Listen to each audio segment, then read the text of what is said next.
Radio UNAM es un medio que promueve el diálogo, la diversidad y la libertad de expresión en un marco crítico y respetuoso. Los comentarios expresados a lo largo de su programación reflejan la opinión de quien los emite, mas no de la radiodifusora. La Facultad de Derecho de la UNAM y Radio UNAM presentan... Toda sociedad requiere para su funcionamiento regirse por valores, principios, normas e instituciones.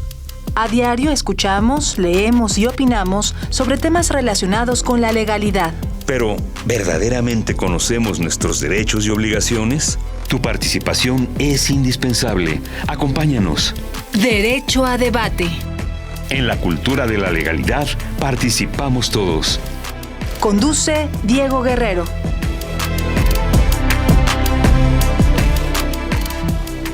Hola, ¿qué tal? Muy buenas tardes. Bienvenidos a Derecho a Debate. En la cultura de la legalidad participamos todas y todos. Mi nombre es Diego Guerrero y como cada martes les agradecemos que nos sintonicen por el 96.1 FM. Estás en Radio UNAM. Esto es Derecho a Debate. El día de hoy me acompaña ahora en la conducción. La tuvimos hace un par de semanas como invitada, haciendo un debate muy, muy interesante, pero el día de hoy le agradezco que esté en la conducción a Panambí Garcés Méndez. Panambí, un placer tenerte el día de hoy, ahora de este lado. Muchas gracias por la invitación, Diego. Yo encantada con las invitadas que tenemos el día de hoy. Pues bueno, el tema de hoy es violencia política de género y es importante porque es uno de los retos más cruciales sobre este tipo de violencia, es que hay una falta de consenso y claridad en general en cuanto a su definición, ¿no? Los términos que más se utilizan son violencia de género en el ámbito político, violencia contra las mujeres en política o violencia política en razón de género. Y bueno, lo que tiene que ver estas tres en que coinciden es que en general es cualquier agresión física o psicológica ejercida por responsables partidarios y otros actores políticos para resistir la presencia de las mujeres en la vida pública. Y esto es crucial porque no solo tiene que ver con una agresión personal, sino con una clase de statement, podría decirse, para que el resto de las mujeres que ven la agresión se tengan desincentivos para participar y formar parte de ese ámbito. Y por ello es que es muy importante platicarlo, porque en este caso lo que se busca es crear, quien ejerce este tipo de violencia, un efecto dominó con la finalidad de negar que la participación de las mujeres en la sociedad se dé. Y pues bueno, así este acto aumenta el sentido de vulnerabilidad entre los integrantes de esa comunidad, es decir, las mujeres que hacen política o que participan en política, y sugiere que las mujeres no pertenecen a esa esfera pública y que por tanto pues no deberían estar en esos espacios. En este sentido es que se plantea que a partir de estas definiciones o a partir de estos dilemas entre por qué se ejerce o en qué formas o en qué momentos, es que estaremos platicando hoy con Angélica y con Adriana. Ya nos diste la premisa de quiénes van a ser nuestras invitadas que ahorita presentaremos, pero antes vamos a escuchar las voces universitarias. ¿Qué sabe, qué conoce nuestra comunidad sobre el tema que vamos a abordar el día de hoy? Y regresamos a los micrófonos de Radio UNAM. Estás en el 96.1 FM. Las voces universitarias.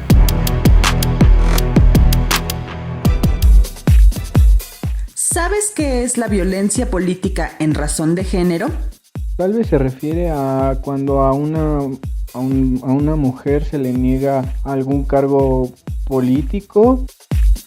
Es aquella violencia que se ejerce hacia las mujeres dentro del ambiente político en el cual se merma su capacidad para aspirar a un puesto de elección popular o disminuir, por ejemplo, sus capacidades en cuanto a asignación de presupuesto por el simple hecho de ser del género femenino. Creo que tengo una idea sobre qué es la violencia política en razón de género. Considero que puede ser cuando por alguna condición con respecto al género se discrimina. Puede haber una discriminación o puede atacarse, y de hecho en discursos inclusive se ha escuchado cómo atacan a personas solamente por su género. Creo que esa es la violencia política en razón de género. Es cuando se discrimina a las mujeres en aspectos políticos por el simple hecho de ser mujeres, o sea, no se les da las mismas oportunidades y pues se ven discriminadas solo por ser mujeres. Síguenos en Instagram, Facebook y Twitter como Derecho a Debate. Bien, estas fueron las voces universitarias. Los invitamos a que nos sigan en las redes sociales, Facebook, Instagram y Twitter. Estamos como Derecho a Debate. Panambi, ¿quiénes son nuestras invitadas? Que ya nos diste la premisa. Nuestras invitadas son Angélica de la Peña y Adriana Dávila, ambas ex senadoras, y no solo senadoras, sino mujeres muy activas políticamente, muy aguerridas en sus debates, muy posicionadas en los temas que les interesan y que sin duda van a tener muy buenas opiniones respecto a todo lo que vamos a platicar el día de hoy. Querida Angélica, ¿cómo estás? Me da mucho gusto saludarte, Diego. Gracias por la invitación. Al contrario, este es un programa de lujo que tenemos el día de hoy. Adriana, bienvenida a Derecho de Debate, a tu casa de nueva cuenta. Muchísimas gracias, Diego. Un gusto saludarte a ti, Angélica, por supuesto, Panambi. Muchas gracias por este espacio. Al contrario, bueno, me gustaría iniciar. El tema que vamos a hablar el día de hoy es violencia política en razón de género. ¿Qué significa esto, Angélica de la Peña? Cuando hablamos de la violencia política en razón de género, ¿cómo la podemos entender? Bueno, así se define por la ley, violencia política contra las mujeres por razón de género. Uh-huh. Bueno, pues estoy hablando de la ley, estoy hablando de 8 leyes que fueron reformadas en este paquete importante que incluye incluso no nomás la ley de acceso de las mujeres a una vida libre de violencia, de medios de impugnación, delitos electorales, también la del Poder Judicial, la ley orgánica del Poder Judicial de la Federación, porque tiene que ya perseguirse esta modalidad de violencia que tiene que ver con la presencia de mujeres en los espacios públicos, como tú bien lo decías. La violencia contra las mujeres se padece de diferentes tipos y de diferentes modalidades. Cuando incluimos la modalidad de violencia política, estamos inscribiendo una nueva modalidad que empieza a expresarse justamente cuando empezamos a avanzar en las acciones afirmativas, las cuotas obligatorias de mujeres en los partidos políticos, sobre todo para las candidaturas, y fuimos avanzando poco a poco en los ámbitos públicos del 30-40 hasta la paridad. O sea, no podemos entender este tipo de violencia si no lo ligamos con esta gran reforma también que conocemos como la paridad en todo, que enmarca con toda puntualidad las distintas dificultades que padecen las mujeres cuando están incursionando en el ámbito público, ya sea como aspirantes, ya sea como candidatas o precandidatas, ya sea cuando asumen el poder y, por supuesto, de menos en cargos públicos y en los gabinetes de los 3 órdenes de gobierno, y también en los ámbitos de los partidos políticos. Es decir, todo el ámbito público donde las mujeres pueden ser objeto de este tipo de violencia que se conoce como violencia política contra las mujeres por razón de género. Es decir, es la violencia que se perpetra contra ellas, contra nosotras por ser mujeres. Me parece que es muy importante señalar esa connotación de género que es necesario enfatizar. Y claro, bueno, es pelear los espacios a los señores que no los quieren dejar, que amenazan, incluso asesinan. Hay casos de candidatas que han sido asesinadas. Yo creo que la elección pasada de semanas atrás ha sido, yo creo que la más cruel por los datos de mujeres asesinadas, también de hombres, pero también de mujeres candidatas que han sido asesinadas o amenazadas a dejar la candidatura.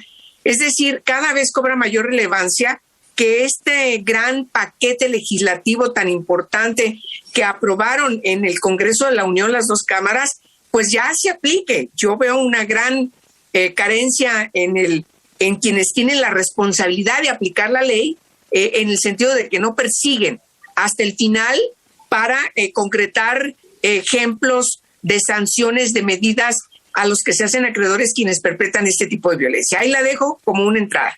Muchísimas gracias. Adriana, ¿cuál dirías que es el momento en que la violencia política se convierta en violencia política de género? ¿Cuál dirías que es el componente? Lo dijo con mucha claridad Angélica, estimada Panambi, pues es justamente cuando por ser mujeres eres violentada, por ser mujer. Esa es la característica. Fíjate que yo quisiera un poco recordar la forma en la que se ha venido legislando al respecto. Y quiero resaltar un poco que más allá de la definición específica que tiene la ley o las diversas leyes que que se han aprobado para poder evidenciar este tipo de violencia, lo cierto es que ninguna de esas leyes puede cambiar una conducta humana. Y creo que en la aplicación de la norma también está justamente la gran responsabilidad y tarea que tenemos ahora para que se aplique la norma y que las conductas cambien. Nosotras como mujeres en nuestra participación política, muchas, no solo nosotras, nos hemos topado durante muchos años con ciertos obstáculos y barreras que te impiden desarrollarte en pleno ejercicio de tus derechos, y uno de nuestros derechos es la participación política.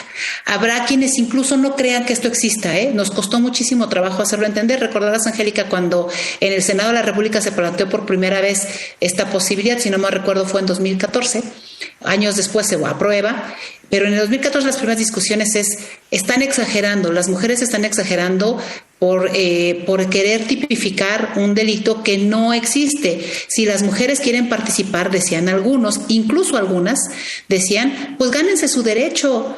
Es más, pueden tener el derecho a ocupar todos los cargos políticos que quieran, solo gánenselo, ¿no? Como si todavía existiera una duda. ¿Por qué es tan imperceptible, Panambí? Es tan delgada la línea entre esta participación, que son cosas que a veces no se visibilizan con la fuerza necesaria, ¿no? Creo que los casos específicos que se han dado, incluso la legislación y las sanciones, que si bien es cierto no son las que quisiéramos hoy todavía, ¿no? Son pequeños pasos que se van dando hacia adelante. El Instituto Nacional Electoral ha dado, yo creo que pasos firmes al respecto.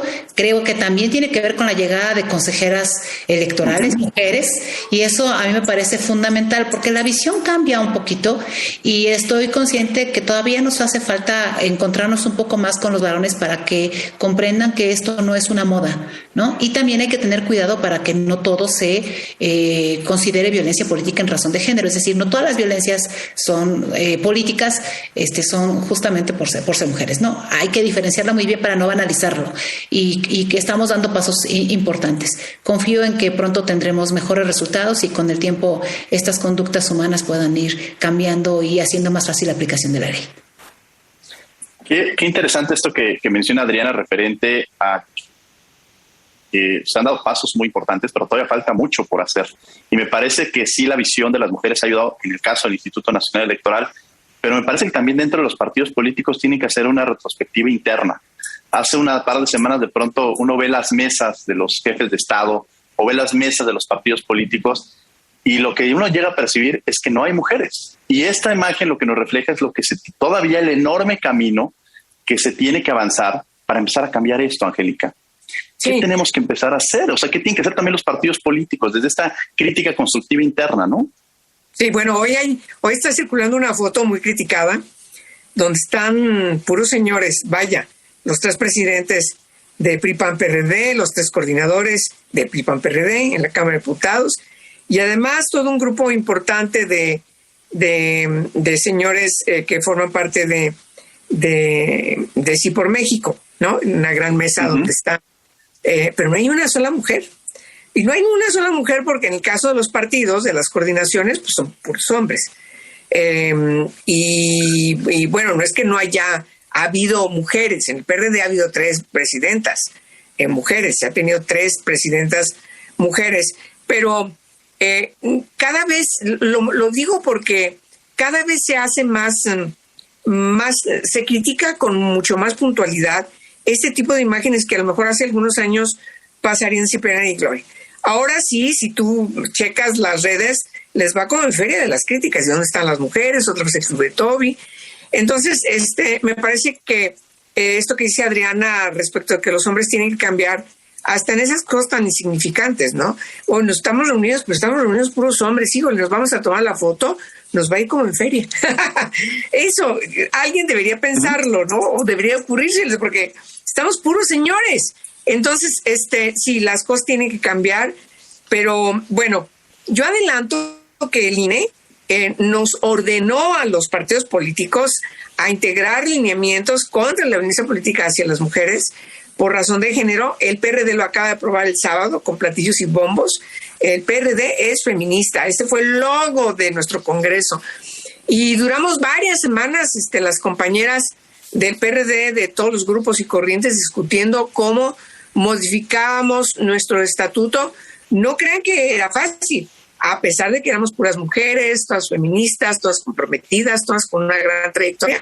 La discusión era complicada, pero logramos finalmente ponernos de acuerdo en la redacción y lo sacamos por unanimidad en el Congreso. Lo tienen que hacer todos los demás partidos. Sé que en el PAN también ya lo están haciendo, porque por ahí hice algunas consultas cuando nos atoramos. ¿Y esto cómo lo resolvemos? Y entonces hice alguna consulta. En el PRI, pues a quienes consulté no tenían ni idea, pero lo tienen que hacer todos los partidos. Me parece que esa parte es importante porque tenemos que empezar a llegar a donde se toman las decisiones y cómo vamos cambiando allí donde se toman las decisiones e insistir mucho en el cambio de comportamiento de los señores también. Ahora, yo creo que hablar del tema de la violencia, justo hoy en mi clase en la mañana platicaba con mis alumnas y les preguntaba si todas en algún momento de la vida, en el tema de violencia contra las mujeres, lo han vivido. En muchos espacios. Yo creo que ninguna, las que no levantaron la mano era porque no lo habían detectado. Y entonces cuando poníamos otros ejemplos decían, bueno, eso sí, yo lo he vivido, pero no lo había identificado como un tema de violencia. Y de pronto hay que empezar a descubrir estos escenarios en los cuales cómo se va presentando. Adriana, tú lo has vivido, o sea, esta parte como todas, como Angélica, como han tenido que romper estos techos de cristal, pero en un momento determinado tú como legisladora también te tocó pasar por un proceso visualmente en el cual se vivió el tema de violencia política. Y platícanos un poco de esto y qué se puede hacer cuando suceden estas cosas, porque también quiero retomar otro punto que mencionabas. A veces es difícil distinguir cuando es esta violencia política por razón de género hacia las mujeres en relación a cuando no está identificado como tal, que lo mencionabas en tu intervención anterior, ¿no? No, por cierto, debo decirte, Diego, no son techos de cristal, son muros de acero. Sí. La verdad es que aunque el concepto está muy claro, sí te topas con muchas cosas. Yo debo decir que la violencia política en razón de género es por los hombres, muchas veces aplicada, pero también es ante la omisión de muchas mujeres. A mí me parece que eso es importante señalarlo, porque pareciera ser que esto termina siendo una lucha entre hombres y mujeres. Si bien es cierto, hay una conducta mucho más específica, mucho más imperceptible, llamémosle, por varios varones que establecen estos mecanismos. También es cierto que hay evidencias de que no necesariamente la llegada de nosotros hace una diferencia. Voy a poner algunos ejemplos sin personalizar, pero sí me gustaría que se pudieran cambiar. Una de las violencias mayores que, bueno, no quiero decir que esto es política en razón de género, pero una de las violencias mayores que sufrimos, por lo menos en el último 3 años, en el tema de presupuestos, es la desaparición de programas enormes que son violencias contra las mujeres de la política pública, recursos, en fin. En esta legislatura en la que yo participé, como diputada, ya no como senadora, éramos cerca de 250 mujeres, es decir, con la aprobación y la participación de todas las mujeres podíamos haber evitado ese colapso hacia, llamémosle, la agresión, esta violencia hacia las mujeres. No estoy hablando solo de violencia política, lo que sí creo es que las mujeres que hacemos política tendríamos que evitar eso, ¿no? Uh-huh. Y no fuimos capaces de detenerlo. La propia secretaria de Gobernación en ese tiempo rechazó su propio papel de empujar con las dificultades que implica, porque nadie dice que es fácil para ella, pero yo aseguro que hubiera podido tener el apoyo de miles y millones de mujeres en ese sentido, ¿no? Atrever a darse pasos en ese tema es todavía muy complicado porque hay todavía muchos miedos ante estos micromachismos, incluso a perder los espacios que ya se han ganado, porque todavía existe un sentimiento, y quiero decirlo porque ahí sí ya entra este tema de violencia política en razón de género, que nosotras mismas como víctimas, entre comillas, no asumimos. Y voy a decir cómo. Entra este miedo de sentir o pensar que el cargo que tú tienes se lo debes a alguien más, a fuerza. Es decir, si tú llegas a acceder a un cargo, a fuerza se lo tienes que deber a quien te designó, a quien te puso, y entonces revelarte a eso pareciera ser que es que te revelas a tu verdugo. Ese tipo de comportamientos no lo va a cambiar ninguna ley. Eso no lo va a hacer ninguna ley, eso lo hace una conducta humana. Y quiero decir otra cosa, lo vivimos en su momento, las primeras violencias perceptibles que fueron, recordamos el caso de las Juanitas, ¿no? llamadas así, ¿no? Mujeres que asumían el cargo para que otros hombres pudieran acceder al poder cuando empezó a haber este proceso de las cuotas. La paridad, y yo debo recalcarlo, y una opinión muy personal, la paridad es un gran avance, pero no necesariamente significa igualdad. Y justamente evidenciar la violencia política en razón de género habla de que nosotras estamos en nuestro derecho de alcanzar la igualdad, en nuestros derechos político-electorales, sin que tengamos que sentir que nuestro cargo, nuestra llegada a ese cargo, se la debemos forzosamente a alguien que no sea un proceso de meritocracia. Y eso todavía nos cuesta culturalmente mucho. Eso tenemos que irlo trabajando poco a poco. Creo que tenemos que darle ya una vuelta más allá de los terrenos legales, que por supuesto eso tiene que hacerlo las legislaturas. Tenemos que ir avanzando. Y voy a poner un último ejemplo. Hay una violencia política en razón de género, perdón, aunque no lo quieran reconocer muchos, en esta misma legislatura, en donde ya tenemos la mayor parte de mujeres, igual que la pasada. No hay una sola vicecoordinadora, creo, si no mal tengo entendido. El PRD es vicecoordinadora. En el PRD sí está. Pero no hay otra, no hay una sola coordinadora. Quizá en las comisiones,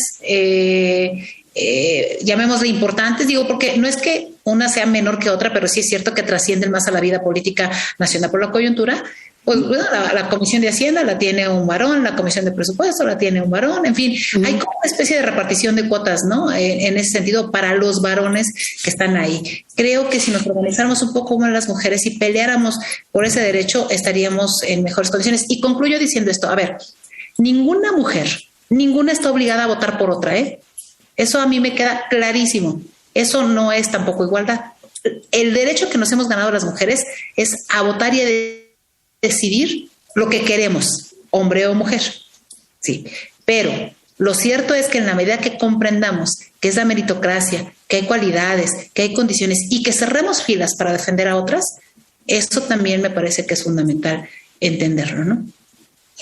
Esto que decías ahorita, Adriana, que la ley no cambia conducta, sino que se hace a través de un cambio en la cultura política. ¿Cuáles dirías que son estos pequeños pasos que pueden hacerse, ya no solo las mujeres, sino también los hombres en favor de esta agenda? Lo primero sería visibilizarlos, ¿no? Comprender que sí existe. Cuando tú no ves algo y lo normalizas, pareciera ser que no existe, ¿no? Se te hace parte del paisaje. Y ese es el primer paso, que la gente entienda que sí existe, que las personas entendamos que sí existe. Y eso todavía nos queda un camino, Panamí, todavía nos queda un camino. Panamí Garcés nos acompaña el día de hoy en la conducción para seguir con esta entrevista. Estás en Derecho a Debate, esto es Radio UNAM 96.1 FM. Y bueno, Panamí me acompaña en la conducción. Tenemos unas invitadas maravillosas, a Angélica de la Peña y Adriana Dávila. Para continuar con la entrevista, Panamí. Pues ahora podría preguntarle a Angélica si ella, bueno, ya nos platicó un poquito sobre lo que se ha hecho desde el Senado en este sentido y sobre todo desde el PRD. Ahorita que platicaba sobre estas medidas que están tomando en el PRD, ¿hay alguna cosa que estén haciendo para más allá del tiempo? Es decir, alguna clase de protocolo o medida que tengan como práctica institucionalizada del partido? Sí, para mí, mira, nosotros ya teníamos un protocolo.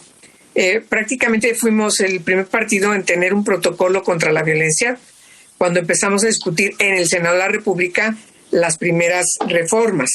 Entonces se constituyó un protocolo contra la violencia por parte de todas las instituciones que tenían que ver de alguna manera, con ese protocolo. Por cierto, estuvo la Comisión Nacional de los Derechos Humanos, la Procuraduría General de la República, la FEPADE, el Senado, la Cámara de Diputados, Sin Mujeres, la Secretaría de Gobernación. Y se hizo un protocolo que se empezó a aplicar en lo que las leyes se concretaban. Y nosotras en el PRD impulsamos un protocolo que ha estado de alguna manera enfrentando muchos obstáculos y hoy lo acabamos de reformar, actualizado a partir de estos lineamientos que nos obliga el INE. Pero además también tenemos una unidad que está ligada a la Organización Nacional de Mujeres, que es a donde van a llegar todas las mujeres y eventualmente hombres, pero sobre todo las mujeres que enfrentan violencia política en este caso por razón de género.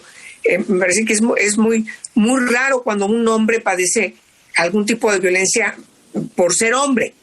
La violencia política contra las mujeres por ser mujeres tiene una connotación claramente de una gran discriminación por ser mujeres y porque siempre las mujeres han estado circunscritas al espacio doméstico, privado. Cuando empiezan a incursionar en la política, ahí es donde se enfrentan todas las broncas que hoy tenemos.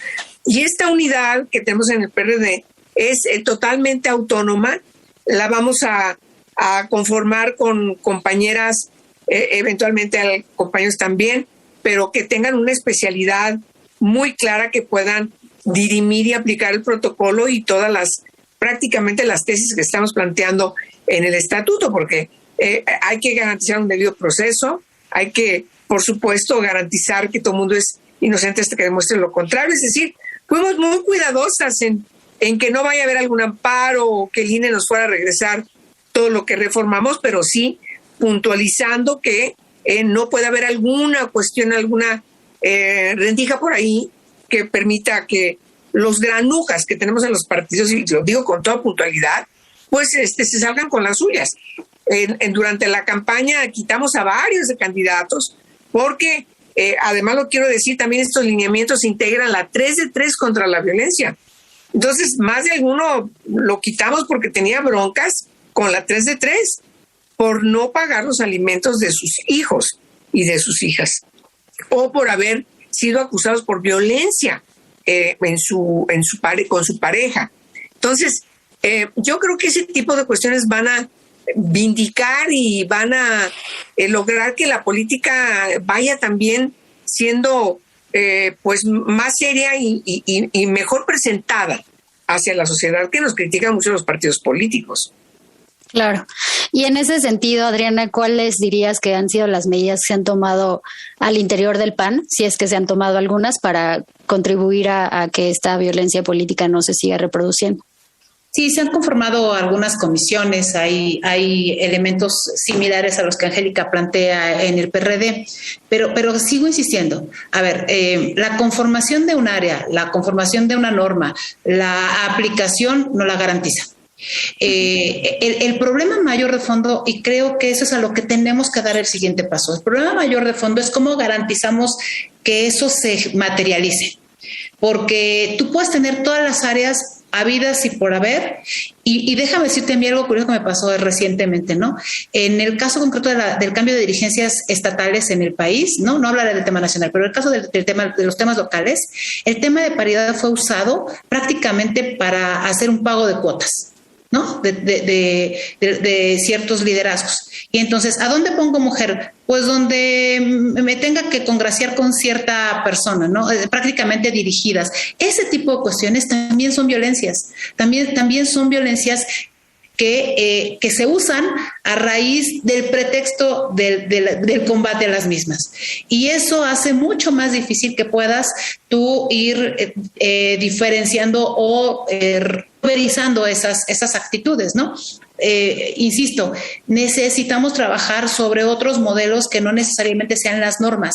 Las normas me parece que ya tienen elementos suficientes y tienen que aplicarse y tienen que llamémosle, impulsarse. Eso no está discusión. Creo que el paso que tenemos que dar es cómo supervisamos que eso funcione. Y voy a poner algunos ejemplos previos. A ver, Angélica le consta todas las reformas que se hicieron y se plantearon, desde el tema de las modificaciones a la Ley General de Acceso a las Mujeres a una Vida Libre de Violencia, ¿no? Desde su creación en el 2001, si no mal tengo entendido, hasta la fecha. Hemos hecho un sinfín de modificaciones. Bueno, explíquenme por qué en lugar de tener 8 mujeres que mueren al día, por ejemplo, hoy tenemos 10, 11, ¿no? Es decir, ¿por qué las cifras van avanzando en lugar de retroceder? Quizá es el momento de hacer un alto en el camino, de decir, a ver, estas son las reglas que tenemos y de empezar a darle un sentido distinto al seguimiento de la aplicación de las leyes. Evitar la impunidad, evitar que las conductas se sigan replicando, que haya de verdad un seguimiento a la aplicación de la norma, y eso es parte de nuestras funciones como partidos políticos. Y más cuando eres un partido político de oposición, ¿no? Eso nos obliga todavía más, porque los gobiernos aplican, los partidos políticos en el gobierno tienden a ser permisivos en estas cosas, todos, ¿no? Ahora creo que el paso siguiente es cómo verificamos que eso ya no siga sucediendo.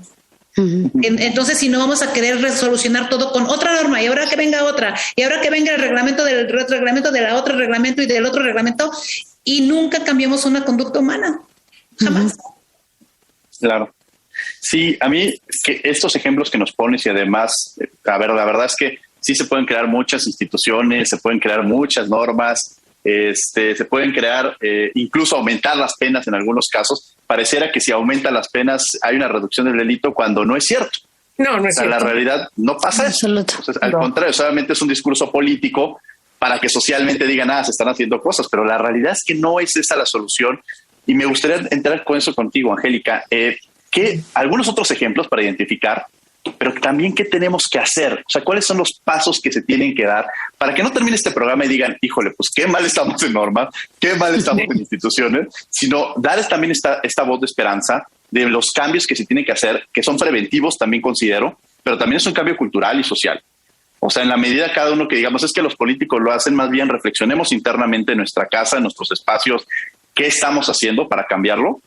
Y si realmente criticamos lo de enfrente, pero no estamos cambiando nosotros de adentro. Angélica de la Peña. Sí, bueno, estamos hablando de los derechos políticos y electorales relacionados por la violencia política contra las mujeres por serlo. Pero en el contexto de la violencia de género, por supuesto, yo sí tengo que recordar los méritos de la ley que no han aplicado. Por cierto, es del 2 de febrero de 2007, cuando se publica en el Diario Oficial de la Federación la Ley General de Acceso a las Mujeres a una Vida Libre de Violencia, que hicimos en la legislatura justamente que había terminado un año antes. La ley establece, porque fue algo que estuvimos discutiendo mucho, por esa gran transición de dejar atrás todas esas leyes de violencia intrafamiliar, violencia de tu pareja, doméstica, etcétera, etcétera, allá armonizar la Convención Belendo para que define con toda puntualidad que la violencia contra las mujeres se padece en el ámbito público y en el ámbito privado. Es una violación a sus derechos humanos y conlleva una gran desigualdad entre mujeres y hombres. ¿Qué tienes que hacer? Dijimos, prevenir, atender, sancionar y erradicar. Son 4 categorías. Prevenir, la primera, ¿sí? Y además establecimos modelos que tienen que estar intercalados, son interdependientes, cada uno de esos modelos. ¿Cuál debe ser el modelo de prevención? ¿Cuál debe ser el modelo de atención? Tenemos muchos ejemplos, pues desde la red de refugios, todos estos refugios, centros de justicia que están funcionando en todas partes ya, pero no hay un modelo de prevención. Hay atención. Entonces ya tenemos una falta. No hay modelo de atención.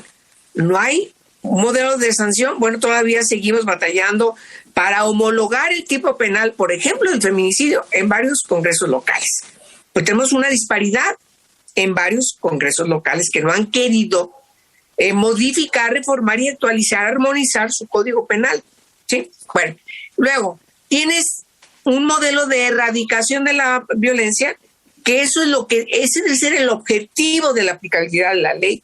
No hay, porque si no comienzas con lo primero, ¿cómo vas a lograr llegar a la erradicación? Es decir, quitar de raíz, modificar todas las estructuras sociales que determinan un comportamiento cultural, no al revés, para que la sociedad sea distinta.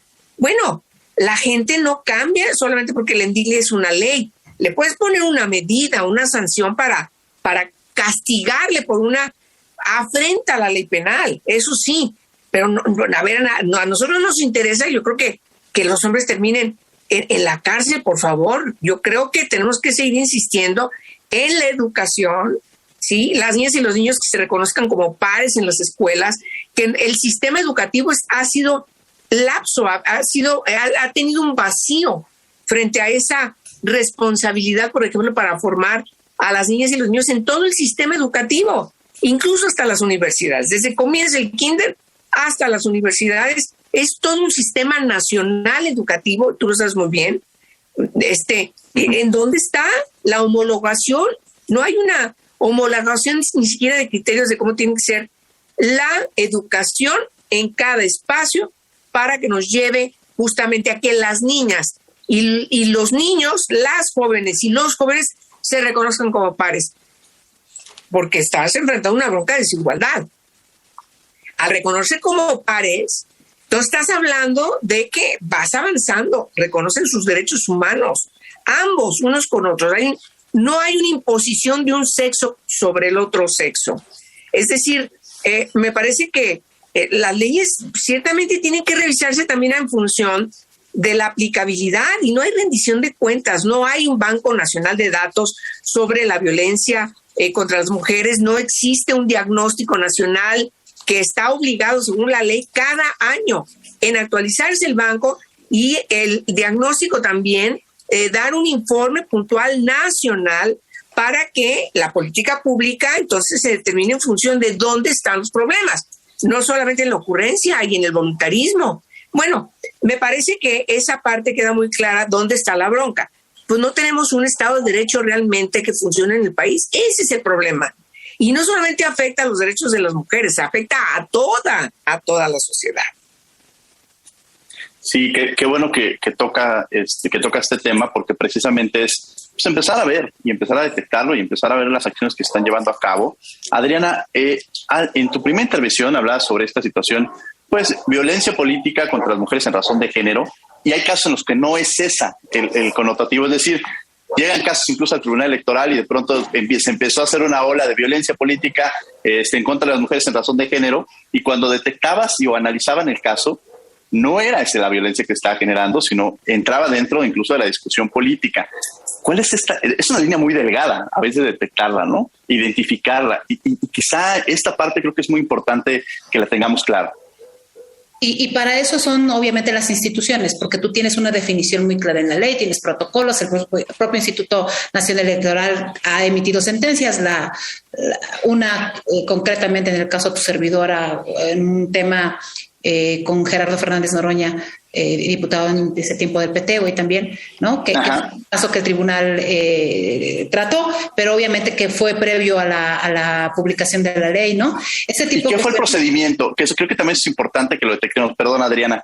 Sí. El procedimiento que se sigue hacia qué instituciones, hasta aquí un poco, en tu caso en particular, porque cada caso tiene una connotación distinta, pero creo que es importante identificar cuál fue lo que te llevó a ti y cuál fue el procedimiento que seguiste. Y yo hice 3 procedimimientos, fíjate, y déjame además narrar uno de ellos.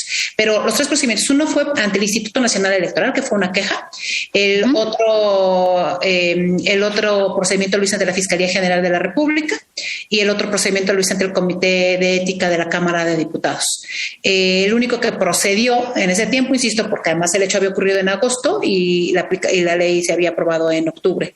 Entonces, el único que procedió fue el tema del Instituto Nacional Electoral, que curiosamente fue la segunda vez que tu servidor aparece ahí. A mí me da, ya estoy como en este tema de estoy en un mercado ahí, entonces ya soy clienta, ¿no? Pero fíjate que para mí es importante porque finalmente es un proceso de, yo soy una mujer política y tengo la posibilidad de empujar estas cosas. Y lo que yo he intentado hacer a lo largo de mis luchas en ese sentido, como lo ha hecho Angélica y muchas otras amigas a las que yo he tenido el gusto de contar con su respaldo, es evidenciar que nosotras tenemos que atrevernos a dar los pasos, ¿no? Más allá de cualquier otra cosa, porque atreverte a dar un paso es el ejemplo que le das a otra para decir, oye, sí se puede, insiste, ¿no? Insiste. Uh-huh. Tienes que acudir además a las instituciones que creamos para ellas, porque yo sí creo que son las instituciones las que deben dirimir, más allá de que estemos o no de acuerdo a veces en alguna resolución, pero son las instituciones la fortaleza más importante en donde se dirimen ese tipo de asuntos, ¿no? Y eso pasa por tener servidores públicos responsables. Pero fíjate que una vez que se decidió en el Instituto Nacional Electoral y que hubo una sentencia, yo recuerdo cuando me tuvo que ofrecer disculpas, estaba muy molesto porque además previo al ofrecimiento de la disculpa vino todavía una retaíla de insultos, ¿no? Costó trabajo que eso sucediera. Ahora, pero por lo menos ya dimos un paso y lo que te puedo garantizar es que jamás iba a volver a meterse conmigo, ¿no? El reto aquí era que no se mete con nadie más. O sea, con ninguno. Pero ya vimos que se metió. Exacto. Es que a lo que voy es no solo eso, sino viene con otra. Es decir, es tan difícil de identificarlo que el asunto es cómo te defiendes desde la política, y creo que la única forma de defenderse es el instrumento, la ley y la institución, ¿no?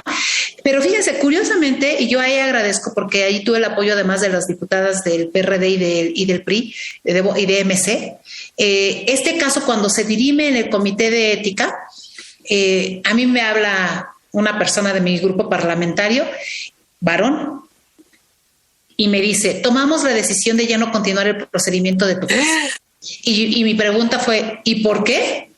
Bueno, porque ya lo resolvió el Instituto Nacional Electoral y ya se definió. Y le dije, eso era una instancia completamente distinta a lo de la Cámara de Diputados. Era otra instancia que teníamos que haber respetado. Y me dicen, bueno, es que acuérdate que nosotros tenemos el comité de ética. Por tanto, el argumento que se estaba dando es que como teníamos el comité de ética, lo presidía una panista, entonces teníamos cierto interés en que se resolviera y estábamos actuando de manera parcial, no clara, ¿no? Le dije, a ver, son cosas distintas. Presidir tiene cierta responsabilidad y en esa presidencia tenía que tener cierta responsabilidad de esta lucha, ¿no? Y el PAN fue el partido que tomó la decisión de dejar y le dio el voto al resto de los partidos para que no se siguiera mi caso en el comité de ética. Mi respuesta en ese sentido fue, entonces preferimos quedarnos con el comité de ética y perder la ética. Qué barbaridad, yo no sabía. Sí, esa fue mi respuesta. Como eso les puedo decir, o muchos otros casos, ¿no? Pero para mí fue mucha frustración porque cuando tú empujas ciertos elementos, que no digo, yo puedo hacerlo, ¿no? Hay otras mujeres, en el caso concreto de mi conducta, recordás, Angélica, creo que tú eras diputada también en esa legislatura, cuando a una compañera diputada del PAN también le sucede lo mismo y hasta le llevan flores después, ¿no?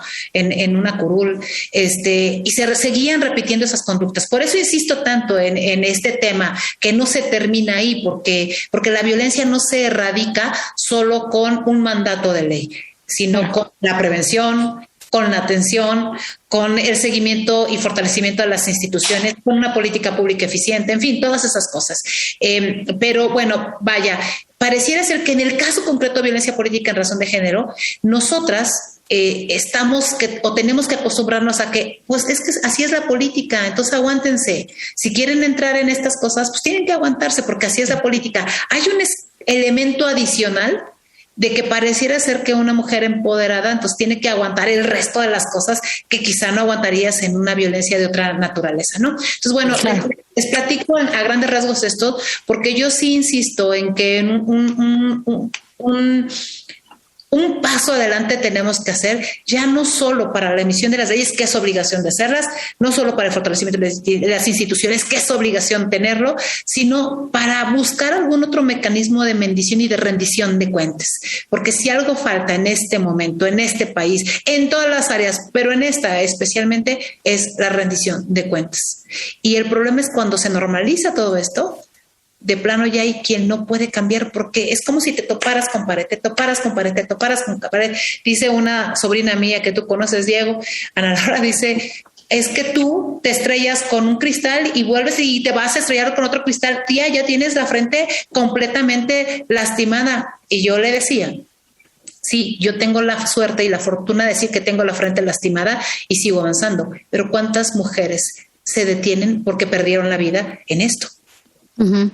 Entonces creo que vale la pena que demos un paso adelante, ¿no? Hay muchos elementos todavía, Diego, Panambi, que hay que ¿Dirías que esto sigue sucediendo porque no hay suficientes personas involucradas en esta rendición de cuentas de la que hablas? Creo que el tiempo que estamos viviendo hoy especialmente, una pandemia que nos encerró en casa, el uso de medios como este en el que estamos hoy, que quizá no estamos, la falta de contacto, incluso el cansancio ante la crisis económica que tenemos, la falta de empleo de más de 12.5 millones de mexicanos, las violencias que se generaron a través de este encierro adicionales, tiene en dos elementos a este país. Uno, con muchísimo miedo. Y hay un miedo que te paraliza y hay otro que te instiga, ¿no? El miedo que nos paraliza está predominando en este momento por muchas circunstancias y es aquí donde la fortaleza de algunas personas pueden hacer que esto cambie, ¿no? Y sí digo la fortaleza de algunas personas porque hay que entender que hay elementos que te ayudan a avanzar, ¿no? Y el otro tema es como el cansancio y este agotamiento en el que dices, Permítanme, déjenme sentar como Penélope un poquito. Penélope me refiero a la canción de Juan Manuel Serrat. Sí, de esperar. Déjenme esperar en mi banca a que llegue el primer tren, ¿no? Pero el problema de eso, el problema de ese cansancio que hace que te sientes como Penélope es que estás esperando al príncipe azul cualquiera que sea. Y me refiero al príncipe azul de la ley, al príncipe azul de la, ¿no? Que llegue y que te rescate. Y cuando te das cuenta, pues ya no es el mismo, ¿no? Ya envejeció, ya tiene canas y panza. Perdón la metáfora, no es necesariamente la mejor, pero sí influye esto, y creo que hay que seguir luchando. Aquí el tema de fondo es que no te canses. 2 minutos antes de que nos vayamos al corte, mi querida Angélica La Peña, algo que quieras comentar sobre este tema. No, pues me parece que lo que la propia experiencia de Adriana es simbólica, porque si ella, que es una mujer empoderada, enfrenta todas estas dificultades, imagínense las mujeres que están en una comunidad indígena, pues simplemente las matan, las hostigan, las persiguen. Yo creo que el problema del sistema patriarcal, por eso está identificado como un sistema, insisto, es estructural, y mientras que no avancemos sobre todo a quien toma las decisiones fundamentales, me parece que es muy, muy importante señalar, ¿no? Entonces las cosas pues no van a incidir más rápido, ¿no? Y si tienes una gran permisividad como la que estamos viendo, ¿sí? Pues entonces hay un vacío de las instituciones que tienen que aplicar la ley. Esa es la crisis que hoy estamos enfrentando. Y yo retomaría esta parte que también es importante visibilizar, y tendremos otros programas sobre este tema, pero justamente es esta discriminación, esta situación de vulnerabilidad por ser mujeres, por ser indígenas, por todos los demás adjetivos que podríamos entrelazar, y la situación en la que se vive. Vamos a tener que ir a un corte, vamos descubriendo tus derechos y regresamos a los micrófonos de Radio UNAM. Estás en 96.1 FM. Descubriendo tus derechos. Derecho de las y los trabajadores de servicios marítimos a gozar de un buen ambiente laboral. Las y los trabajadores de servicios marítimos tienen el derecho a trabajar en un barco que esté en buenas condiciones, libre de defectos y condiciones peligrosas que puedan causar heridas, lesiones o enfermedades laborales. En caso de que así ocurriera, tienen derecho a recibir una indemnización monetaria por cualquier enfermedad laboral que ocurra mientras están trabajando en el barco o para el barco por culpa de su empleador o por condiciones peligrosas a bordo o fuera de este. Escuchas Derecho a Debate. La última y nos vamos. Bien, estas fueron Descubriendo tus derechos. Estamos de regreso en Radio UNAM 96.1 FM. Y bueno, pues estamos en la última y nos vamos. Empezaríamos con Angélica de la Peña. Angélica, la última y nos vamos. Por algo con lo que quieras primero, cerrar un mensaje. Muchísimas gracias para mí y a ti también, Diego. Me encanta estar aquí con Adriana y también con todo el equipo del programa. Yo creo que el tema da para mucho.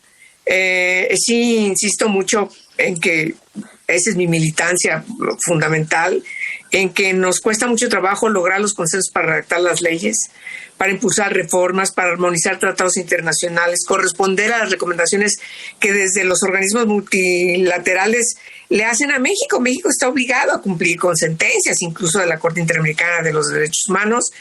Y bueno, hay una omisión alevosa que de parte de quienes tienen la obligación de implementar desde el Estado todas estas obligaciones, y por supuesto tengo que señalarlo con toda puntualidad que mientras que eso no mientras que eso no cambie, mientras que no exijamos como sociedad, sobre todo la que tiene más claridad, por ejemplo, quienes están en la UNAM, quienes forman parte del ámbito académico, que son los que tienen mucho más condiciones de quizás no distraerse de cosas más cotidianas que afectan a la gran mayoría de la gente, sino que quien tiene un gran conocimiento de las leyes.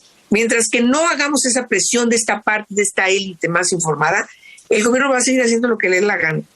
Y el desastre, pues ya lo estamos viendo.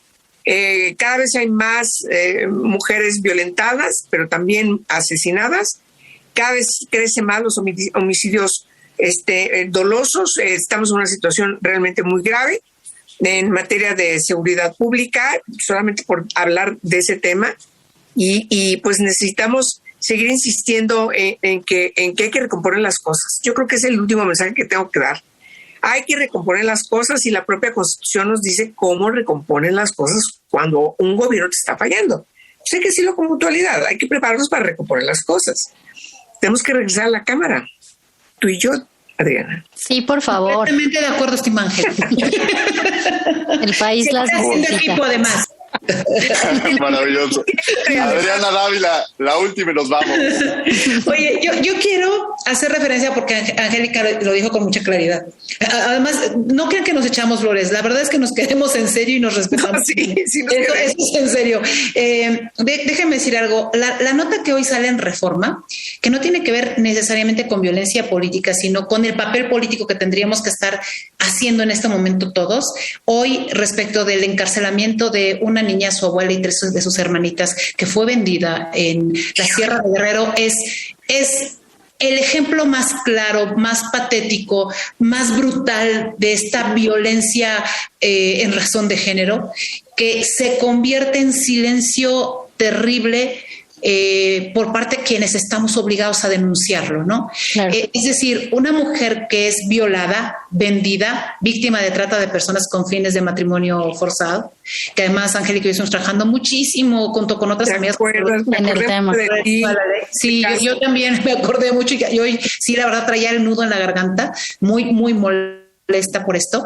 Ese ejemplo tan claro es lo que determina que nuestra llegada a los cargos no se vea truncada, porque hacer la diferencia sí implica, sí, desde una visión feminista, y yo soy una panista que soy feminista, lo quiero decir con toda claridad, porque luego dicen las panistas no son feministas. No, yo sí lo soy, y tengo diferencias que siempre he respetado con las demás, pero sí es como un elemento en el que nuestra llegada puede hacer la diferencia para visibilizar estas cosas a los que muchos varones prefieren hacer esto, mutis. Porque se esconden ante esto que ya no aguantan en términos, o sea, es tan grave, es tan duro verlo, que muchos prefieren invisibilizarlo, y pareciera ser que esconder la basura bajo la alfombra pareciera ser que para muchos es desaparecerlo, y no es cierto. No desaparece el problema. Entonces, ¿por qué quiero mencionarlo? Si bien es cierto, no es un tema de violencia política en razón de género, sí es un tema de violencia contra las mujeres, que todavía evidencia justamente del por qué la importancia de nuestra llegada a los cargos. Sí. Gracias, Adriana Dávila. Panambí, la última y nos vamos con lo que quieras cerrar. Pues me quedo sumamente inspirada por escuchar a Adriana y Angélica y justo retomar lo que ellas ya dijeron tan brillantemente, la idea de combatir esta clase de violencia política para las mujeres que participan en política es a fin de que puedan llegar a los espacios para cambiar estas realidades tan atroces de las que hablábamos ahorita, ¿no? O sea, saber que nuestra participación es importante no solo porque queramos estar ahí la foto, sino porque sí tenemos una perspectiva que abona a que muchos de los cambios que no se han dado en la sociedad sucedan, ¿no? Desde una perspectiva distinta, desde una visión que nos atraviesa incluso en nuestra vida personal o en las vidas de las mujeres que tenemos cerca, y que por eso es importante, ya no solo es el espacio, sino toda la agenda y toda la perspectiva que podemos abonar al espacio público. Claro. Muchas gracias. Para mí ha sido un placer estar con ustedes. Angélica La Peña, muchas gracias por haber estado con nosotros. Muchas gracias, Diego Panambí. Muchos saludos. Gracias. Adriana Dávila, mil gracias por haber estado con nosotros. Al contrario, gracias a ustedes por la oportunidad y un gusto volver a saludarte, Angélica, Diego, Panambí. Panambí, muchas gracias por haber estado con nosotros aquí en Derecho a Debate. Muchas gracias a ti, Diego. Y bueno, les agradecemos a ustedes que han estado con nosotros. Los invitamos. Recuerden que todos los miércoles estamos en el canal 22 en Cultura al Derecho a las 7:30 de la mañana y a las 5 de la tarde, abordando diversos temas, la cultura, la música, la literatura y las artes. Los invitamos a que nos sigan, y desde luego, para mí ha sido un enorme gusto haber estado con estas 3 mujeres que han visibilizado mucho el tema y que estoy seguro que seguirán construyendo por un mejor país, que creo que eso es una de las grandes labores que tenemos cada uno desde nuestra trinchera, seguir trabajando y seguir construyendo.